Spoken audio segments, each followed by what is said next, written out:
None kuwa kane tariki 16 ukwezi k'Ukuboza umwaka wa 2021 nibwo urukiko rwisumbuye rwa Nyarugenge rwumvise ikirego cyajuririwe cyatanzwe na Theoneste Nsengimana umuyobozi w'umubavu.com ndetse na Mubavu TV online, hakaba kandi n'abandi barwanashyaka ba Delphin Murinzi mu bujurire ku cyemezo cyo gufunga iminsi 30 y'agateganyo.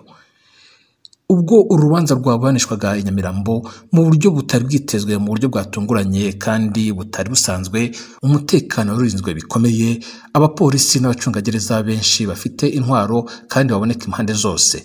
Abageze ku rukiko babonaga ko hari isura idasanzwe, idasanzwe, hari umwuka udasanzwe. Uretse abacamanza mu rukiko hinjiyemo gusa abanyamategeko, hinjiramo abanyamakuru ndetse n'abashinzwe umutekano nabo bari kuri gahunda yo gukorera mu rukiko. Abasigaye bose ntibigeze bemererwa kwinjira mu rukiko, biganjemo abo mu miryango y'abafunzwe bari baje bazindutse ngo babashe gukurikirana urubanza rw'abo mu miryango yabo. Nubwo urubanza rutatangiye kubanishwa mu mizi, mu myiregurire y'abaregwa bakomeje kugaragaza ibisa no kwinjira mu mizi y'urubanza, bireguye mu buryo bunyuranye, ariko by'umwihariko Theoneste Nsengimana akaba avuga ko atemera ibyaha byose yashinjwa, akaba avuga ko nta cyaha yakoze, ko nta byabayeho, kandi akavuga ko afunzwe mu buryo bunyuranyije n'amategeko. Iki cyo gufungwa mu buryo bunyuranyije n'amategeko akaba gihuriweho n'abandi banyamuryango wa Delphin Murinzi bafunzwe. Hagati aho abo mu miryango y'abafunzwe ndetse n'inshuti zabo ntabwo bacitse intege, bakomeje gutegereza hanze kure y'icyumba cy'urukiko, icyumba iburanisha ryaberagamo, kuko bari bakizeye ko isaha n'isaha babemera gukurikirana urubanza kabone rero iminota mike. Ariko urubanza rwarenze, ariko iburanisha ryarenze risozwa batemereye kwinjira, cyakora batangira kubaza abanyamakuru bari barimo ngo byari byifashe biti. Dukurikire mu buryo burambuye uko urubanza rwa none rwagenze. Mu Rwanda abantu 8 bivuga ko ari abayoboke b'ishyaka Delphin Umurinzi ritaremerwa n'amategeko barasaba urukiko rwisumbuye rwa Nyarugenge gusesa icyemezo cyo kubafunga by'agateganyo cyafashwe n'urwibanze rwa Kicukiro. Aba bantu barimo n'umunyamakuru bakurikiranyweho ibyaha birimo kuba mu mutwe w'iterabwoba. Bose bakana ibyo bashinjwa, bakavuga ko bafunzwe ku buryo bunyuranye n'amategeko. Batawe muri yombi ari 9 mu ntangiriro z'ukwezi kwa 10, ariko umugore rukumbi umwe wari ubarimo aza kurekurwa ahanaguweho icyaha. Inkuru irambuye tubaza umunyamakuru wacu i Kigali Jean Claude Mwambutsa. Muri iri buranisha urukiko rwari rurinzwe ku buryo budasanzwe, abapolisi bitwaje imbunda baruzengurutse. Ntibyari byoroshye kwinjira mu rukiko kuko wemerewe gutambuka yabanje gusabwa kwisobanura cyane. Abo mu miryango y'abaregwa bagumye hanze y'icyumba cy'iburanisha kuko batemerewe kwinjira. Umunyamakuru Theoneste Nsengimana yafatiwe rimwe n'abo bayoboke ba Delphin Umurinzi, cyakora ntibyagaragajwe niba hari isano rya politiki afitanye n'iri tsinda. Yavuze ko yafunzwe hirengagijwe itegeko ry'itangazamakuru ryagombaga kumurengera ari mu kazi. Ubushinjacyaha ariko bwo buvuga ko uyu mugabo yafunzwe kubera ibyaha by'ubugome, ko atafashwe kubera amakosa yo mu mwuga. Nsengimana akurikiranywe kubera ibyo yatambukije kuri televiziyo ya Umubavu TV ikorera ku muyoboro wa YouTube. Bamwe mu batumirwa be ngo bemeje ko ubutegetsi buriho bwishe abarimo umuhanzi Kizito Mihigo. Ngo yanavuze ko gereza z'u Rwanda zuzuyemo inzirakarengane, agatanga ingero zirimo rwa Paul Rusesabagina. Ubushinjacyaha buvuga ko iba ari ibihuha bigamije kwanduza isura y'igihugu. Abandi baregwa 7 bashinjwa ibyaha birimo kuba mu mutwe w'iterabwoba ndetse no gukwirakwiza ibihuha. Bashinjwa ko bitabiriye amahugurwa agamije kubigisha uko bahirika ubutegetsi hadakoreshejwe imbaraga. Ngo bari bakoresheje ibyapa byanditseho ko umunyarwanda akwiye kubahwa, ko barambiwe kwicwa. Ku bushinjacyaha ibi ni ibihuha bigamije kwangiza ubutegetsi no guteza imvururu. Umunyamategeko ubaburanira bose Gatera Gashabana wavuga ko kwitabira amahugurwa bitagize icyaha, naho gusaba ko umunyarwanda yakubahwa agasanga hari izindi mvugo zikoreshwa uyu munsi mu Rwanda zisa nk'iyi kandi ntibifatwe nk'icyaha. hafi ya bose batawe muri yombi ku itariki ya 13 z'ukwezi kwa 10 ubwo hari hasigaye umunsi umwe gusa ngo hizihizwe umunsi witiriwe Victoire Ingabire.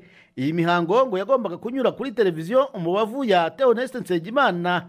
Kuri uyu munsi kandi ngo hagombaga kwamaganwa ibikorwa bihutaza ikiremwa muntu bishinjwa ubutegetsi buriho mu Rwanda.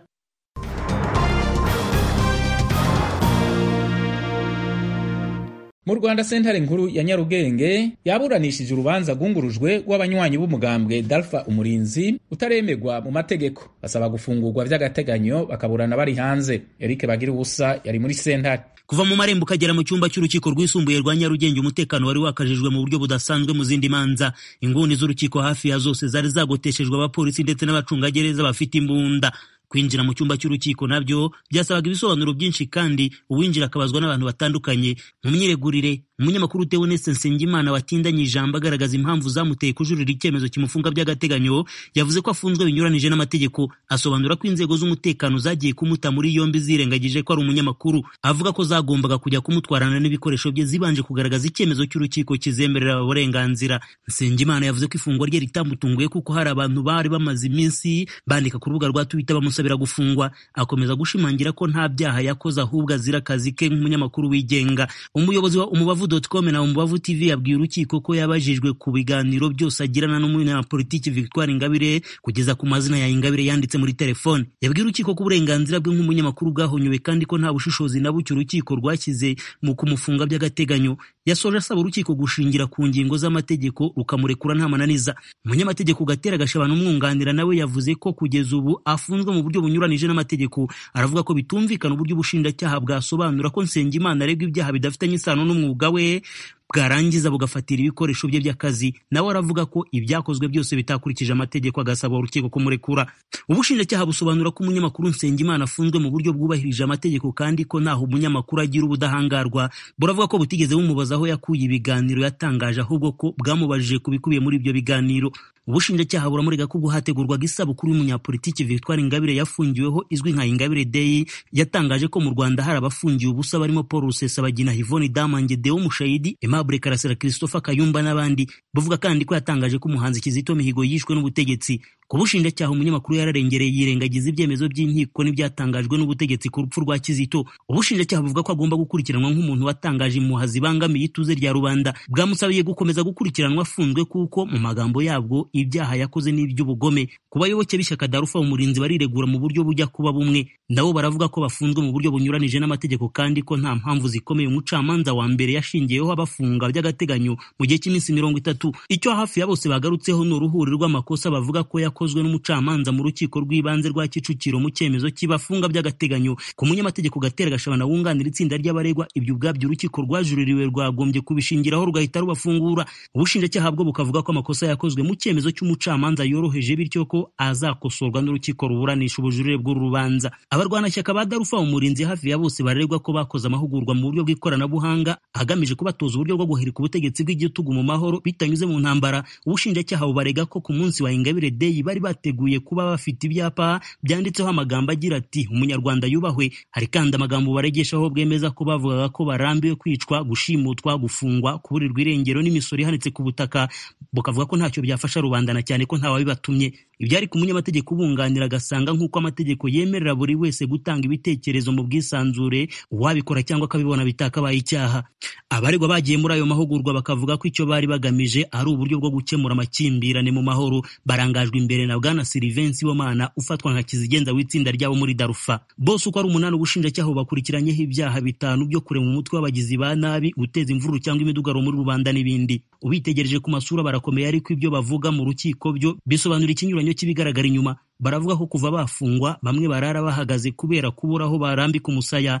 Bakavuga ko gereza yangiye imiryango yabo kubashyikiriza ibyo kuryamaho. Ubushinjacyaha bwo buvuga ko biri mu maboko ya gereza ibafunze, naho umunyamategeko Gashabana agasaba urukiko gutegeka ko babona ibyo kuryamaho kuko gereza bayitakambiye kenshi bikaba iby'ubusa. Barasanga nta mpamvu zikomeye zituma bakomeza gufungwa, bagasaba kurekurwa bagakurikiranwa bari hanze. Ubushinjacyaha bwo bugasaba ko icyemezo kibafunga kitagombye guhinduka. Icyemezo kikazafatwa ku itariki ya 21 z'uku kwezi.